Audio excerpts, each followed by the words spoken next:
WWF était d'abord focalisé sur les aspects liés à la conservation, ça fait plus d'une vingtaine d'années. La conservation de la biodiversité, tout ce qui est en relation avec le domaine de la faune, et travailler dans les zones qui étaient potentiellement riches en biodiversité et qui pouvaient faire l'objet d'une mise en défense, c'est-à-dire transformées en aires protégées.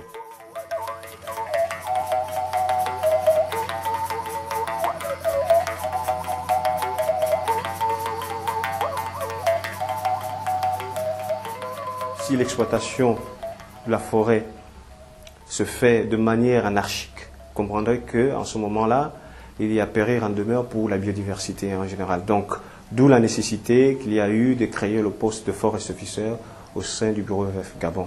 Et c'est à partir de ce moment-là que le Gabon, comme tous le réseau WWF bien sûr, s'est mis à travailler avec l'administration forestière, à travailler avec les opérateurs, à travailler avec les communautés locales, à travailler avec certains membres de la société civile.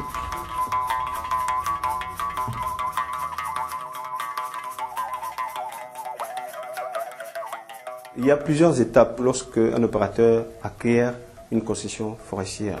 L'administration lui donne un décret d'attribution et il signe une convention provisoire d'exploitation et d'aménagement, un CPAT. Et le CPAT dure 3 ans. C'est ce qui permet à l'opérateur d'exploiter le 10e de sa forêt qui lui a été concédée pour pouvoir élaborer son plan d'aménagement qui lui permettra d'exploiter toute la forêt et qui deviendra une CFAD en fait. Ce permis devient une CFAD, donc une concession forestière sous aménagement durable. Un plan d'aménagement correspond à une rotation de 25 à 30 ans. Ça, c'est pour permettre aux essences ou aux espèces qu'il a laissées de grandir et d'atteindre une certaine maturation. Nous faisons en sorte que tous ces opérateurs aient de bonnes pratiques qui garantissent la durabilité de la ressource. Nous amenons les opérateurs à faire des plans de gestion. Et à ce niveau-là, nous leur proposons tout un ensemble de mécanismes de gestion. Ça suppose que l'opérateur ait une stratégie sur le plan de l'éducation environnementale, de sensibilisation au niveau de ses travailleurs, que l'opérateur lui-même s'implique soit en finançant un certain nombre de missions de lutte anti-braconnage, que nous, on peut appuyer sur le plan cartographique, sur le plan de la formation des équipes, leurs équipes sur le terrain ou les équipes du ministère. Ça suppose que nous les appuyons aussi dans la connaissance de leurs ressources fauniques, par exemple. We zitten tussen de twee parken in en we zitten zo eromheen. De samenwerking met het Wereld Natuurfonds is tot vandaag vooral op het gebied van faunabescherming en inventarisaties voor fauna. In de toekomst gaat de rol wat meer veranderen naar technisch advies. En samen kijken hoe we ook het dorp kunnen helpen om andere inkomstenbronnen te hebben dan bushmeat of slachttonen. WWF promeut ce qu'on appelle Global Forest Trade Network. C'est GFTN. C'est le réseau mondial commerce et bois. C'est un réseau qui a été mis en place par WWF pour faire en sorte que nous travaillons et nous interagissions avec les opérateurs économiques. C'est un outil qui permet de dire, oui, messieurs les opérateurs, vous produisez de la ressource économique, vous produisez des revenus, vous garantissez de l'emploi, mais nous, on est là aussi pour vous aider à améliorer votre manière d'exploiter. Et ces volets-là encouragent FSC et fait en sorte que dans ce qu'on appelle le market link, de permettre aux opérateurs d'avoir accès à un marché qui est garanti. Une fois ces plans d'aménagement produits, a germé l'idée de faire reconnaître tout cet effort de bonne gestion, puisque les uns après les autres donc, ont été mis en œuvre et en application sur le terrain. Cette démarche volontaire de faire reconnaître cet effort par la certification forestière donc, de gestion responsable a été initiée donc, au Gabon pour commencer. Aujourd'hui, donc, 3 concessions forestières donc, sont dotées de la certification FSC, qui est le plus haut niveau de certification forestière reconnu mondialement. Et l'objectif donc, est de certifier l'ensemble de notre massif dans les plus brefs délais et dans les années à venir.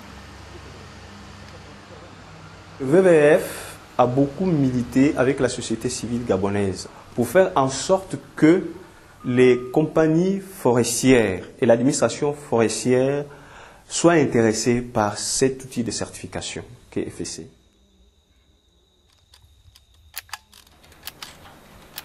CBD had twee redenen om tot certificering over te gaan. Ten eerste om aan de buitenwereld te bewijzen dat het bosmanagement wat wij doen, dat dat goed bosmanagement is. Dus dat we op een goede manier met het bos omgaan, met de mensen in het bos en met de dieren in het bos. Wat een andere hele belangrijke maatregel is voor bos, voor de FSC, dat zijn de bossen die een hoge beschermingswaarde hebben. Die kunnen een hoge beschermingswaarde hebben voor biodiversiteitsredenen of voor sociale redenen. Het kan een heilige plaats zijn voor de lokale bevolking. De plekken waar internationaal beschermde dieren wonen, zoals de gorilla's of de chimpansees, die moeten beschermd worden. En die moeten dus allemaal geanalyseerd worden of in kaart gebracht worden. En dat is een hele grote klus en dat kost heel veel geld. En ook om ze te beschermen en vervolgens te monitoren dat ze goed beschermd worden. We hebben personeel waar meer aandacht aan wordt gegeven wat betreft training en bescherming tijdens het werk. En dat zijn dingen waar een niet-FSC-bedrijf helemaal niks mee doet. Ik denk dat de FSC-gemanagde bossen de belangrijkste contributie zijn voor natuurbescherming naast nationale parken.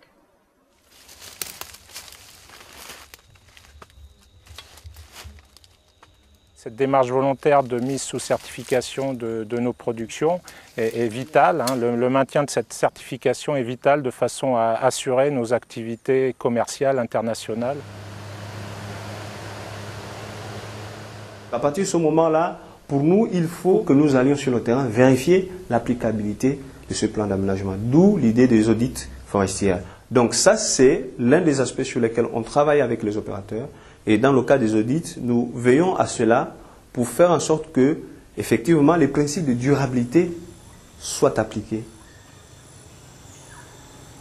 La certification veille à ce que les droits de ces communautés, à la fois locales et au peuple autochtone, ne soient pas lésés.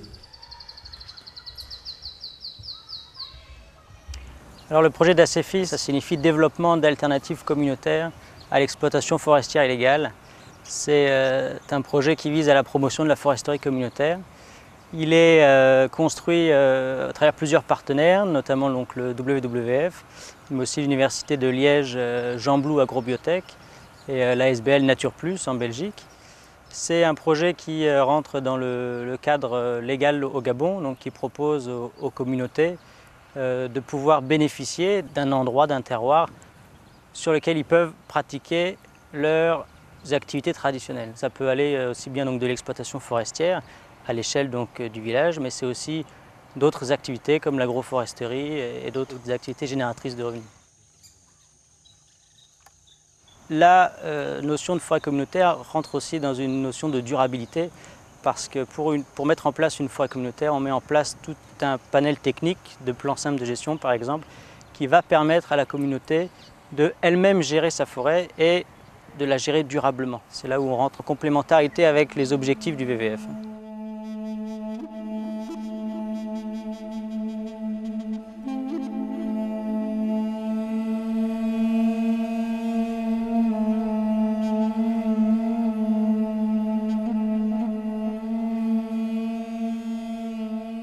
Il y a un point important avec lequel nous travaillons à l'heure actuelle au niveau du Gabon, ce sont les opérateurs asiatiques, notamment les opérateurs chinois.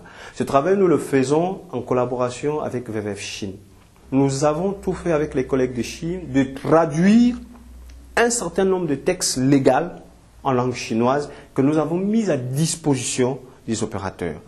D'aider aussi l'administration parce que c'est un besoin que l'administration a exprimé lorsque nous interagissons avec eux pour dire est-ce que vous ne pouvez pas nous aider à encadrer, à pousser, à faire en sorte que ces opérateurs qui sont un peu à la marge des bonnes pratiques de l'application de la loi au niveau du Gabon, pour que nous les poussions, nous les amenions tous vers des bonnes pratiques.